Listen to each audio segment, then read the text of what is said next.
بسم اللہ الرحمن الرحیم۔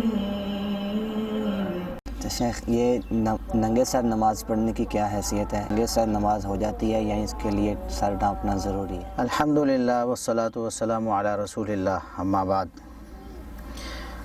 بھائی، آپ نے پوچھا ہے کہ ننگے سر نماز ہو جاتی ہے یا نماز پڑھنے کے لیے سر ڈھانپنا ضروری ہے۔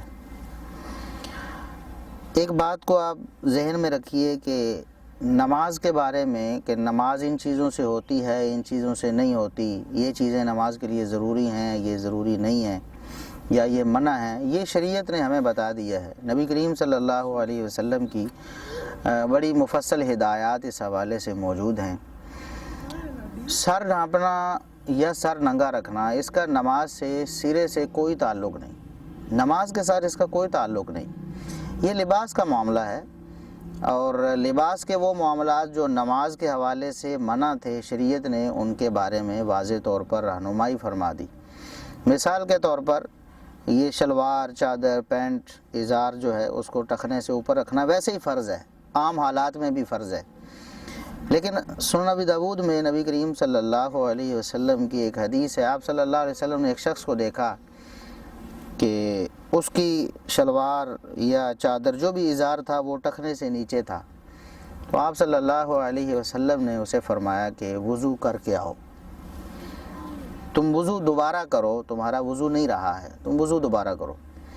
تو یہ ایک حدیث، اس سے ہمیں پتہ چلتا ہے کہ اگر شلوار یا چادر یا ازار ٹخنوں سے نیچے ہو جائے تو انسان کا وضو نہیں رہتا ہے، اس کو وضو دوبارہ کرنا ہوگا۔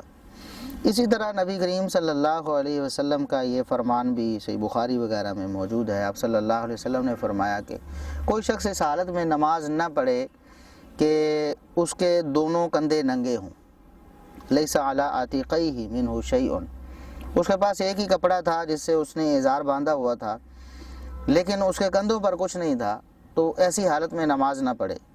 ایک ہی ازار ہے تو اس کو اس طرح باندھے کہ اس کے پلو جو ہیں وہ تھوڑے لمبے ہوں، تو ادھر وہ ان کو پھینک کے پیچھے سے گرا لگا لے۔ کندھوں کے اوپر کوئی چیز ہونا ضروری ہے، یہ اسلام کی تعلیم ہے۔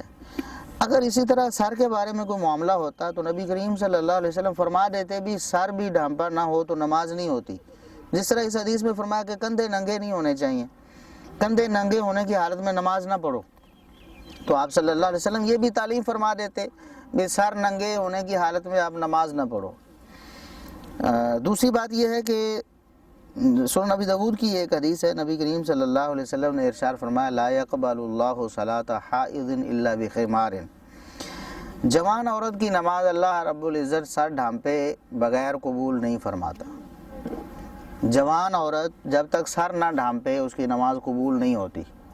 اس کا کیا مطلب ہے کہ یہ پابندی جوان عورت کے لیے ہے، چھوٹی بچیوں کے لیے بھی نہیں ہے اور مردوں کے لیے بھی نہیں ہے، بالکل بھی واضح طور پر آپ صلی اللہ علیہ وسلم فرما رہے ہیں کہ جوان عورت کی نماز سر ڈھانپے بغیر قبول نہیں ہوتی۔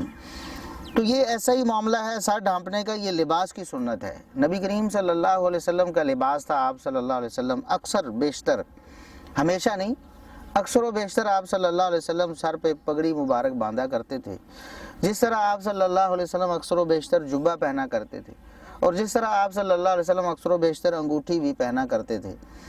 تو جس طرح یہ ہمارے کچھ دوست احباب یا کچھ مسلمان یہ تصور رکھتے ہیں کہ سر ڈھانپے بغیر نماز نہیں ہوتی، تو اگر یہی دلیل ہے کہ نبی کریم صلی اللہ علیہ وسلم اکثر سر ڈھانپے ہی نماز پڑھا کرتے تھے، تو پھر تو نبی کریم صلی اللہ علیہ وسلم اکثر انگوٹھی میں ہی نماز پڑھا کرتے تھے، اکثر آپ نے جبہ ہی پہنا ہوتا تھا، نماز پڑھا کرتے تھے، جوتا پہن کر بھی آپ صلی اللہ علیہ وسلم نماز پڑھا کرتے تھے۔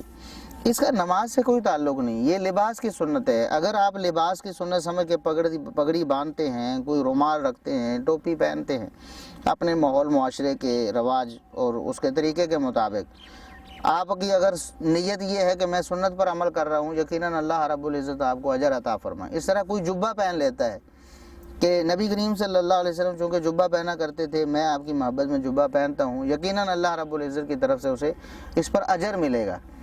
اس طرح انگوٹھی کوئی پہنتا ہے، میرے پاس انگوٹھی نہیں، میں نے نہیں پہنی ہوئی، تو میں نماز بھی پڑھا دیتا ہوں۔ کبھی مجھے کسی نے نہیں کہا کہ امام صاحب آپ نے انگوٹھی نہیں پہنی ہوئی، آپ نماز کیوں پڑھا رہے ہیں انگوٹھی پہنے بغیر؟ نبی پاک صلی اللہ علیہ وسلم نے کبھی پڑھی ہے نماز؟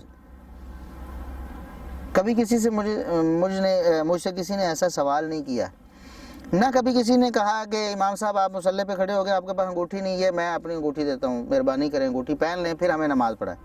جس طرح عام طور پر یہ ہوتا ہے کہ اگر آپ ننگے سر مصلی پہ آگے ہیں تو کوئی نہ کوئی اپنی ٹوپی اتار کے آپ کو دے رہا ہوتا ہے کہ یہ ٹوپی امام صاحب لے لیں۔ بھی اگر ٹوپی کے بغیر نماز نہیں ہوتی تو امام صاحب کی نہیں ہو رہی تھی تو اب آپ کی نہیں ہوگی جس نے ٹوپی اتار کے دی آپ کو۔ تو اس کا تعلق لباس سے ہے، نماز سے نہیں۔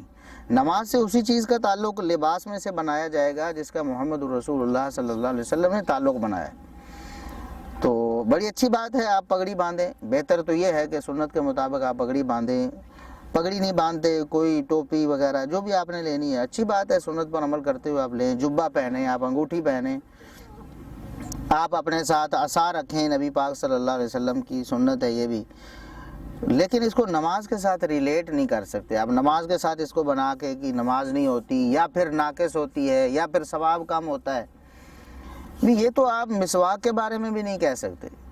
حالانکہ نبی کریم صلی اللہ علیہ وسلم نے اس کو نماز کے ساتھ ریلیٹ کیا ہے، خود فرمایا ہے لولا ان اشق علی امتی لامرتهم بالسواک مع کل وضوء، بعض حدیث میں اور مع کل صلاۃ کے الفاظ بھی ہیں۔ میں اگر مشقت نہ سمجھتا اپنی امت پر تو ہر وضو کے ساتھ یا ہر نماز کے ساتھ میں مسواک کا حکم دے دیتا، لیکن بس اوقات کسی کے پاس ایسا ہو سکتا ہے وہاں اس کے پاس مسواک میسر نہ ہو تو پھر وہ ظاہر ہے مشقت میں پڑ جائیں گے، مصیبت میں پڑ جائیں گے، اس لیے میں اس کا حکم نہیں دے رہا۔ ویسے اس کی فضیلت نبی کریم صلی اللہ علیہ وسلم نے بہت بیان کی ہے، خود آپ صلی اللہ علیہ وسلم اس کے بہت اہتمام فرمایا کرتے تھے۔ یہ نماز سے متعلقہ چیز ہے لیکن اس کو لازم کسی نے نہیں کیا کبھی بھی۔ آپ نے مسواک نہیں کیا، آپ کیسے نماز پڑھ رہے ہیں؟ مسواک کے بغیر کون سی نماز ہو جاتی؟ تو اس حوالے سے کچھ روایات ایسی بھی بعض لوگ بیان کرتے ہیں کہ مسواک کر کے آپ نماز پڑھیں تو 70 نمازوں کا ثواب یا 10 نمازوں کا ثواب یا 100 نمازوں کا ثواب، ایسی کوئی روایت ثابت نہیں ہے۔ تو مسواک کے بارے میں بھی آپ نہیں کہہ سکتے کہ مسواک کر کے نماز پڑھنا اتنا زیادہ ثواب کا باعث ہے۔ ہاں ثواب تو ہوگا، تو نبی پاک صلی اللہ علیہ وسلم کی تعلیم ہے۔ تو جب اس کے لیے ثواب مقرر نہیں کیا نبی پاک صلی اللہ علیہ وسلم نے کسی صحیح حدیث میں اور ہم مقرر نہیں کر سکتے، تو پھر ایسی چیزیں جو انگوٹھی ہے یا پھر پگڑی ہے یا پھر ٹوپی ہے یا پھر رومال ہے یا پھر جبہ ہے، ان چیزوں کو کیسے ہم نماز کے ساتھ جوڑ دیں کہ شریعت نے ان کو نماز کے ساتھ نہیں جوڑا ہے۔ اب کوئی بھی لباس پہن کے جو شریعت میں جائز ہے، جو آپ کا سطر ڈھانپتا ہے اور اس میں کوئی شرعی قباحت نہیں ہے، وہ پہن کے آپ گھر سے باہر بھی جا سکتے ہیں، کسی رشتہ دار کے پاس بھی جا سکتے ہیں، مسجد میں بھی آ سکتے ہیں، اور اسی طرح آپ نماز بھی پڑھ سکتے ہیں۔ ہاں شریعت نے روک دیا کہ آپ کے کندھے ڈھانپے ہونے چاہیے، تو پھر آپ کندھے ڈھانپ کے نماز پڑھیں۔ شریعت نے عورتوں کو حکم دیا کہ جوان عورتیں جو ہیں وہ کبھی بھی سر ڈھانپے بغیر نماز نہ پڑھیں، تو عورتوں کو اہتمام کرنا چاہیے اس کا۔ تو مردوں کے حوالے سے ایسی کوئی چیز لازم شریعت نے نہیں کی ہے۔ آپ لباس کے حوالے سے اگر سنت سمجھتے ہیں اسے سمجھنا بھی چاہیے اور اس پر عمل کرنا چاہتے ہیں، بہت اچھی بات ہے، آپ کو اللہ رب العزت اجر دے گا۔ کبھی بھی آپ صلی اللہ علیہ وسلم نے اس حوالے سے یہ نہیں کہا کہ میں نماز پڑھنے لگا ہوں تو لاؤ پگڑی باندھ لو۔ پگڑی تو ویسے ہی آپ کے سر مبارک پر ہوتی تھی۔